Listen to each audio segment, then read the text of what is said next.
सत्य का तुम्हें भी पता नहीं, सही का तुम्हें भी कोई बोध नहीं है, जिंदगी खुद तुम्हारी व्यर्थ चली गई है। लेकिन एक छोटे से बच्चे के सामने तुम मालिकियत का दावा करते हो कि मैं तुम्हारा बाप, इसलिए जो मैं कहूं वो सही है। क्या चाहते हो तुम इस बच्चे को भी मार के एक वस्तु बना देना चाहते हो।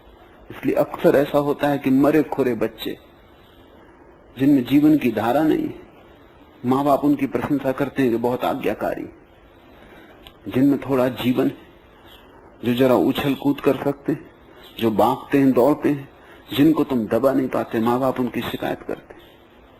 लेकिन एक बड़ी हैरानी की बात है कि जिन बच्चों को भी माँ बाप आज्ञाकारी कहते हैं, जिंदगी में वो बेरौनक सिद्ध होते हैं, और जिन बच्चों को भी माँ बाप शैतान मानते हैं, जिंदगी में वे एक चमक लाते हैं, उनके पास ऊर्जा है। लेकिन फिर भी हमारा पूरा षड्यंत्र यह है कि मैं सबको दबा दूं अपने चारों तरफ, मैं मालिक होकर बैठ जाऊं।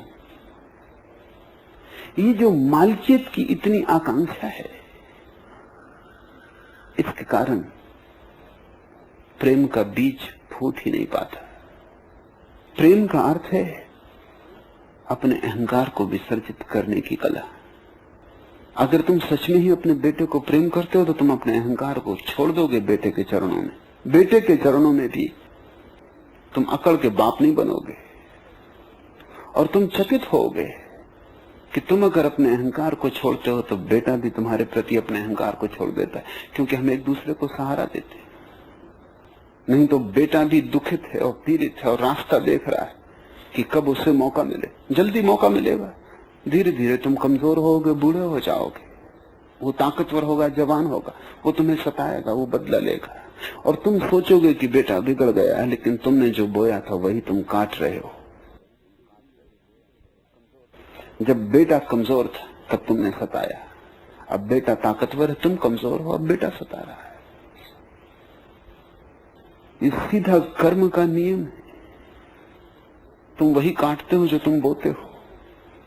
अगर तुमने बेटे के सामने अहंकार की अकड़ न रखी होती तो जब तुम कमजोर होते, बेटे को भी संभावना न थी कि अहंकार की अकड़ रखता। हम एक दूसरे को सताने की ऐसी ऐसी तरकीबें खोज लिए, और ऐसी सुंदर तरकीबें, और हमने उन तरकीबों को फूलों से सजा लिया है, उन पर रंग रौनक कर दी, उनको हमने सजावट बना ली। हम अच्छे अच्छे नामों से सताते, हम प्रेम के नाम पर मारते, आज्ञा के नाम पर हम अपने अहंकार की घोषणा करते। राजा प्रजा जेहि रुचे शीस दे ले जाए।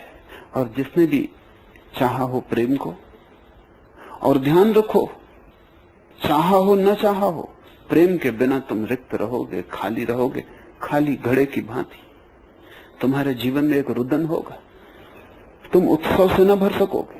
प्रेम के बिना कभी कोई उत्सव को उपलब्ध नहीं हुआ, न कभी हो सकेगा। वो जीवन का शाश्वत नियम है। तो शीश देने का पहला तो अर्थ है अहंकार को झुका देना। जहां भी प्रेम है वहां अहंकार झुक जाता है, चाहे अपने से छोटा ही क्यों ना हो, तुम्हारा बेटा ही क्यों ना हो। अगर प्रेम है तो अहंकार नहीं होता। पत्नी क्यों ना हो तुम्हारी, तो तुम अकड़ के पति देवता बन के खड़े नहीं होते, वहां तुम झुक जाते हो। और ऐसा नहीं कि तुम किसी के सामने झुक रहे हो, कि पत्नी के सामने झुक रहे हो, कि पत्नी तुम्हारे सामने झुक रही। वस्तुतः दोनों ही प्रेम के सामने झुक रहे हैं, दोनों ही प्रेम के देवता के चरणों में झुक रहे हैं। कोई किसी के सामने नहीं झुक रहा है, दोनों ही झुक रहे हैं। चाहो तो कहो एक दूसरे के सामने झुक रहे हैं, और चाहो तो कहो कि दोनों के बीच में कोई है प्रेम का देवता अदृश्य, उसके सामने झुक रहे हैं।